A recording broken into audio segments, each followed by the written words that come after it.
Hi Kids Clubbers, and welcome to Homemade Perfect Pizzas, which is going to be our food workshop for today. So for this, you are going to need a couple of slices of bread, unless you have pizza bases at home already. You're going to need some form of tomato to go on top of it, so tomato paste or tomato sauce, or you could be posh and use Italian passata. But just be careful that it's not too wet on the bread, otherwise it goes soggy. Also, if you can, use some mixed herbs because it just gives it a little bit of extra taste. And then for the toppings, you can use whatever you like. So you could use tuna if you like fish on your pizza.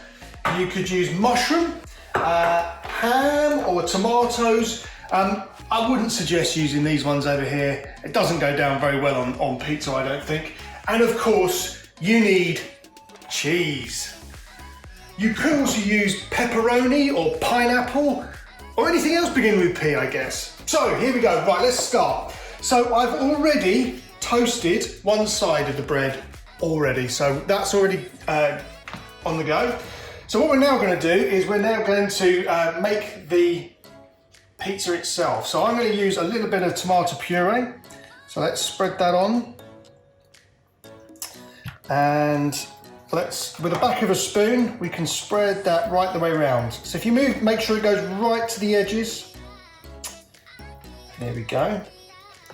So that's that one, and this one I'm going to use tomato sauce. Okay, so let's spread that one around.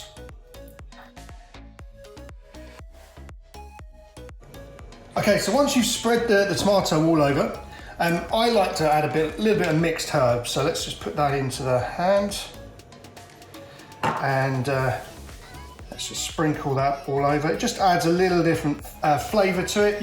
You don't have to do this. You can do whatever you like. That's the great thing about pizzas. Okay, so I'm gonna go for a mushroom. So let's slice this fairly thinly. There we go. And then we're going to place the mushrooms. You can place them however you like on there. Make a pretty pattern if you want.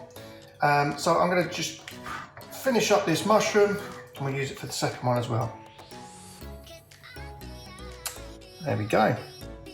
And because I particularly like ham, we're also going to put a little bit of ham on the top of this pizza. Now, what I would do is always break it up into small pieces so that the cheese melts nicely around it and holds it onto the pizza. Otherwise, what happens is it just sticks to the ham, and then when you try and eat it, the whole topping just flies off. Okay, so there we go, that's our ham. You can always add a tomato just for an extra filling. I'm only going to add it to one of these. So there we go. Right. So all that's missing now is the cheese. That's the best bit. This is my favourite bit. Now, I've grated this really finely because what I find is it melts a lot quicker. And if it melts quicker, it means your bread doesn't burn underneath the grill. Here we go. So, just make sure that's spread evenly over. It will melt and fill some of the areas anyway. Okay. Now, what we need to do is we're going to transfer this over to the grill, and obviously for this it's going to be hot, so you will need a responsible adult to help you out. So here we go. That's one in there. And the second one there. Making sure you use your oven gloves because this is going to be hot. Push that underneath the grill. And then you just need to wait. So how are we doing? I think that's all. It's starting to bubble. I think I can see some bubbles going on there with the cheese, and it's all melting lovely and evenly over the pizza.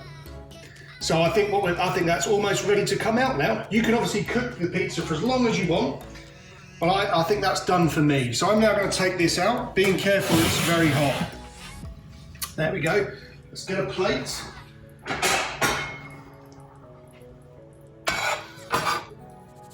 And we'll try and lift this off carefully. Here we go.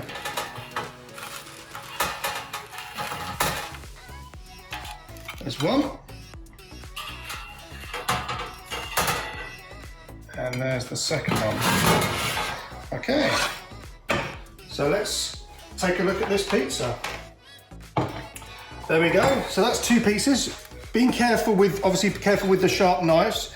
We can cut our pizzas into half if you want, or you can do it into triangles.